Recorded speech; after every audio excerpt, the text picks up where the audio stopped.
हम लोग डिबेंचर में आज शुरू करते हैं over subscription. Over subscription over subscription का मतलब क्या होता है? सपोज करिए 10,000 डिबेंचर मार्केट में इशू किए गए हैं और इस पर एप्लीकेशन आ गई है 12,000 15,000 कुछ इस टाइप से, मतलब एक्सेस अगर आ गई है तो इसे कहते हैं कि डिबेंचर ओवर सब्सक्राइब हो चुका है। हमने शेयर में भी पढ़ा था ओवर सब्सक्रिप्शन का केस, डिबेंचर में भी वही है। इसमें क्या करते हैं, एक तो काम कर सकते हैं कि इसमें से 5,000 एप्लीकेशन रिजेक्ट कर दें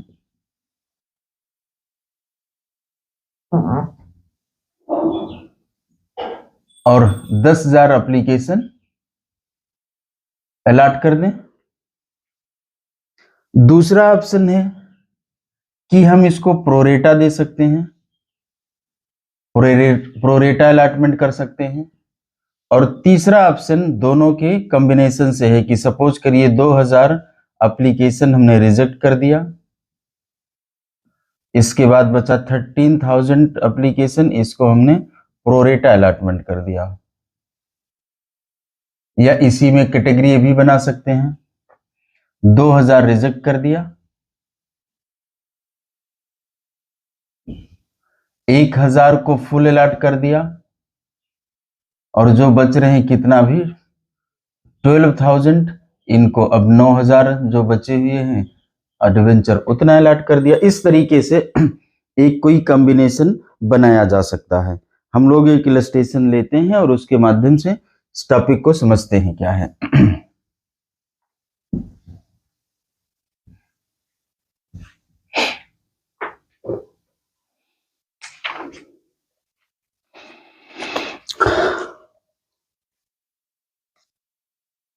Savoy Limited invited application for 4,000 8% debenture,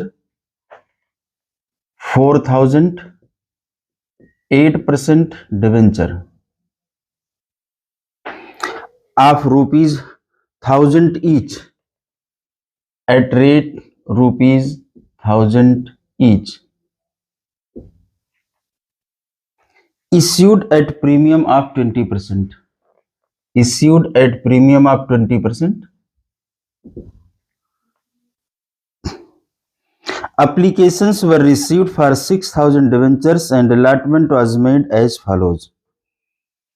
पहला क्या है, रिफ्यूज्ड एप्लीकेशन कितने की आई है?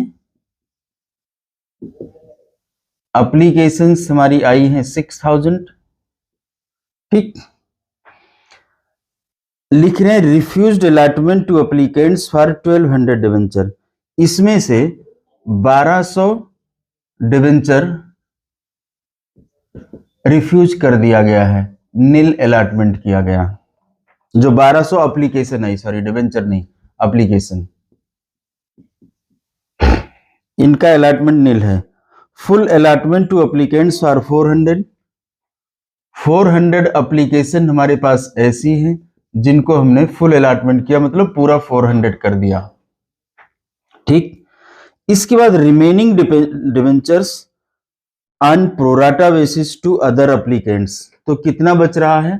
देखिए एप्लीकेशंस हमारे पास आई हैं 6,000, इसमें से इतना हम माइनस कर लेंगे तो कितना बचेगा?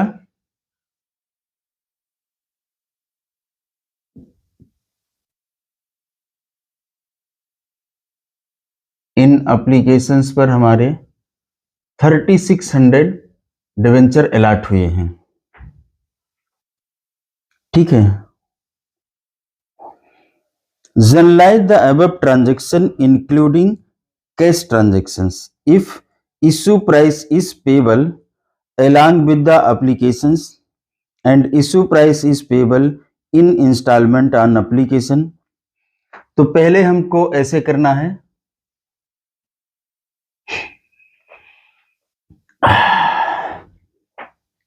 कि पूरा का पूरा पैसा एक बार में आ गया है, इस तरीके से कर लेना है। तो हमको लिखना होगा बैंक अकाउंट डेबिट, पूरा पैसा आने का मतलब हुआ 6000 एप्लीकेशंस आई हैं। इस पर रेट क्या है हमारा 1000 रुपीज फेस वैल्यू है और 20%, तो प्रीमियम कितना हुआ, प्रीमियम 20% इसका हो जाएगा 200, 200 और 1000 कितना हो जाएगा 1200 मीन्स इंटू 1200। जब एप्लीकेशन आएगी तो 6000 एप्लीकेशंस पर किस रेट से आएगी 1200 के रेट से आएगा। ठीक, तो कितना हो जाएगा 12 छक 72, 72 लैक्स। टू क्या लिखते हैं डिबेंचर एप्लीकेशन एंड अलॉटमेंट।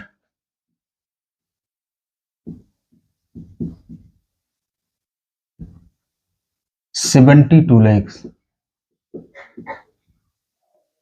ठीक, इसके बाद क्या करना है, इसके बाद अलॉट कर देना है। तो debenture application and allotment account should be debited bye 72,000 lakhs. अब टू 8% डिबेंचर अकाउंट कितना हो जाएगा 4000 है, 4000 डिबेंचर पर 4000 इंटू 1000 फेस वैल्यू हो जाएगी कितना 40 लैक्स।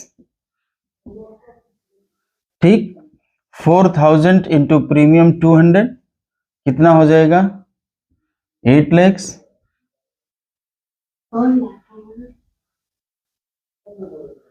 अच्छा ये 1000 है 1000, ठीक है 40 लैक्स, यहां 8 लैक्स हो जाएगा। तो यहां पर हम लिखेंगे डिबेंचर में कितना पैसा जाएगा 40 लैक्स टू सिक्योरिटी प्रीमियम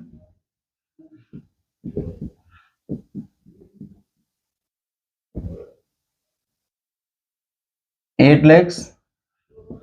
इसके बाद कितना है, बाकी सारा पैसा रिफंड कर देना है ना। कितना आया है, ये आया है 6000 इंटू 1200 के रेट से जो आया है क्या, अरे 2000, चूंकि 6000 उससे 4000 का तो एडजस्ट हो गया, ये आ गया आया है 24 लैक्स टू बैंक अकाउंट। कितना 24 लैक्स।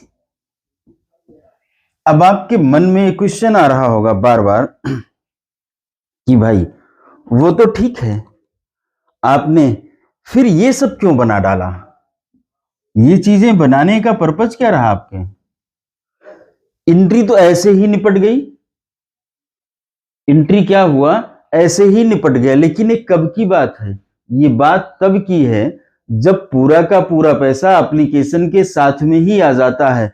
ये सब बहुत बड़ा ड्रामा करने की जरूरत नहीं रह जाती है, एक ही बार में सारे काम हो जाते हैं। क्योंकि ये सब बनाने की जरूरत तो तब है जब हम सोचते हैं कि अब अलॉटमेंट पे पैसा आने वाला है तो कितना आया, कितना एडजस्ट कर रहे हैं, अरे यहां तो सब मिला है, इसके बाद में वापस ही कर देना है। ठीक है, उनको चाहे आप प्रोराटा अलॉटमेंट कर रहे हो, चाहे उनका एप्लीकेशन रिजेक्ट कर रहे हो। अब ये बात अलग, जिनको प्रोराटा अलॉटमेंट है उनके नाम लेटर जाएगा भाई तुम्हें मिल गया है, और जिनको रिजेक्ट किया गया उनके पास जाएगा भैया तुम्हारा ये पूरा का पूरा पैसा वापस आ गया, तुम्हें अब कोई डिवेंचर इशू नहीं किया गया है। बात समझ में आ रही है। तो यहां इसका कोई रोल नहीं आता है, रोल अभी आगे आएगा। अब आगे पढ़ते हैं क्वेश्चन को। Issue price is payable in installment on application 200, on allotment 500, including premium and balance on first and final call। लो अब बात आती है, अब ये हम मिटाते हैं, रफ करते हैं इसको। अब क्या है, अब ये कह रहे हैं एप्लीकेशन पर कुछ पैसा आएगा, यहां लिख लें एप्लीकेशन पर कितने पैसे बता रहे हैं 200। अलॉटमेंट पर कितना बता रहे हैं?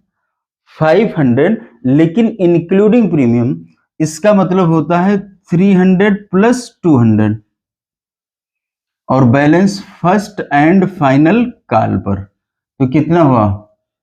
300 है? गलत,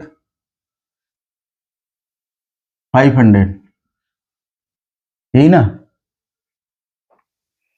तभी तो होगा 1000 प्लस 200, 1200। तो फिर इस एंट्री में क्या करते हैं, जरा देखना कहां तक की एंट्री सेम होती है। यहीं से चलते हैं तो ये भी समझ में आना चाहिए कहां तक की एंट्री सेम होती है। पैसा आया डिवेंचर एप्लीकेशन एंड अलॉटमेंट से, लेकिन बस ये है कि यहां पर वैल्यू अलग है।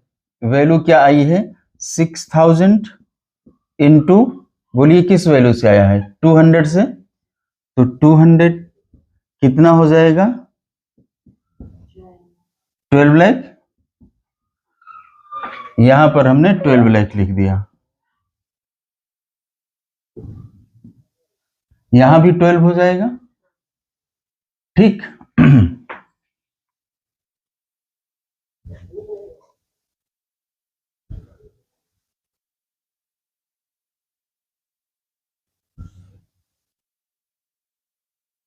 अब देखो डिवेंचर में कितना पैसा ट्रांसफर करना है।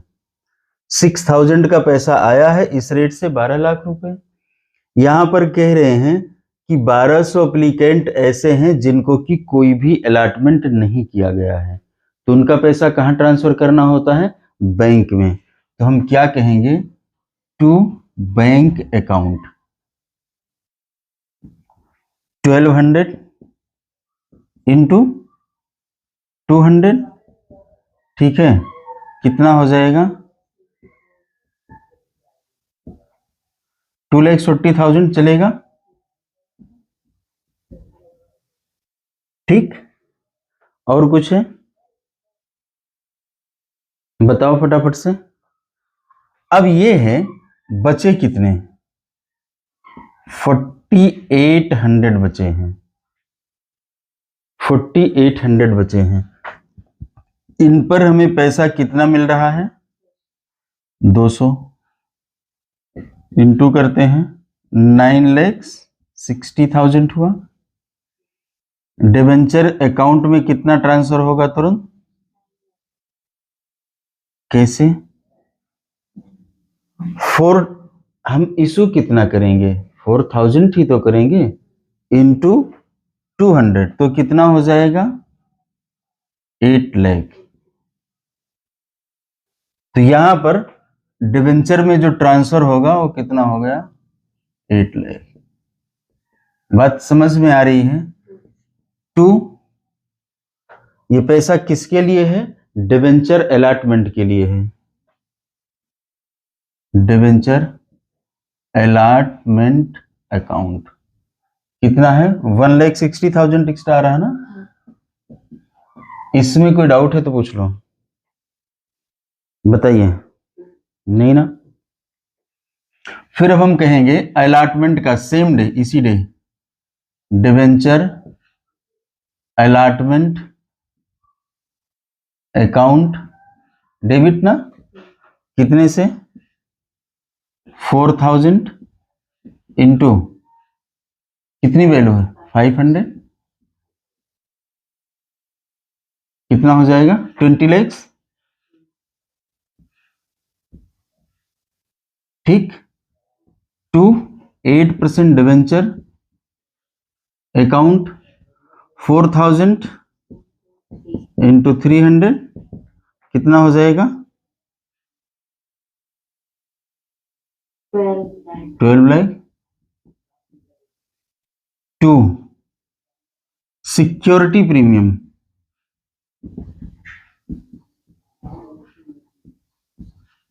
अकाउंट कितना? 8 लाख। कोई डाउट नहीं ना? अब पैसा मंगवा लेना है, ठीक है, उनसे पैसा तो मंगवाना ही पड़ेगा ना। कितना पैसा मंगवाना है?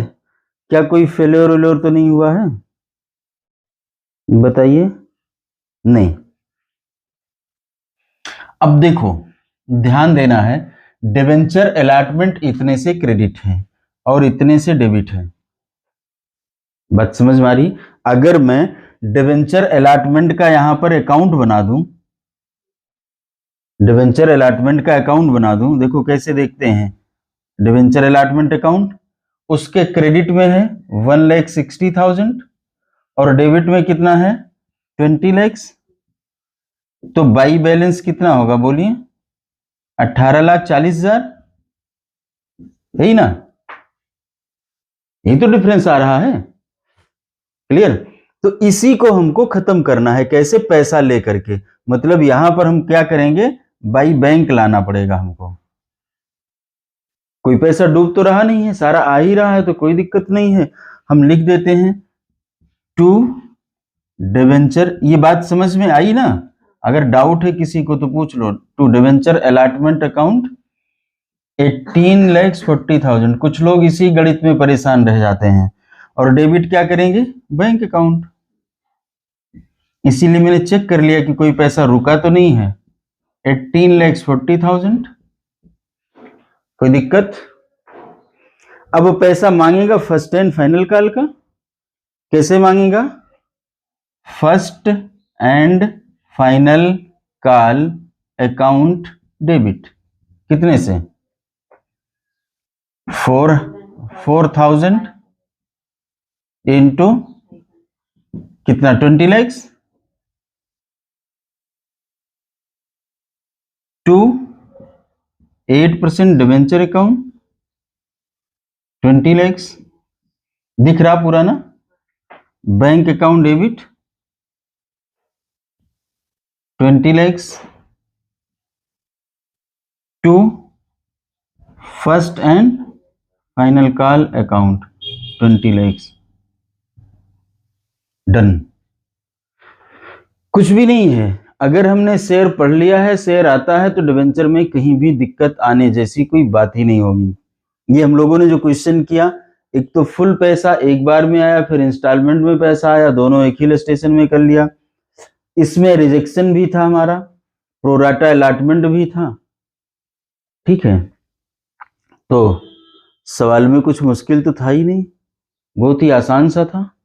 ठीक ठीक है, ओके। हमारा ये क्या हुआ? ये क्या था? Over subscription, debenture allotment over subscription in pro rata. Pro rata भी अलॉटमेंट है साथ में। ठीक है, फिर मिलते हैं।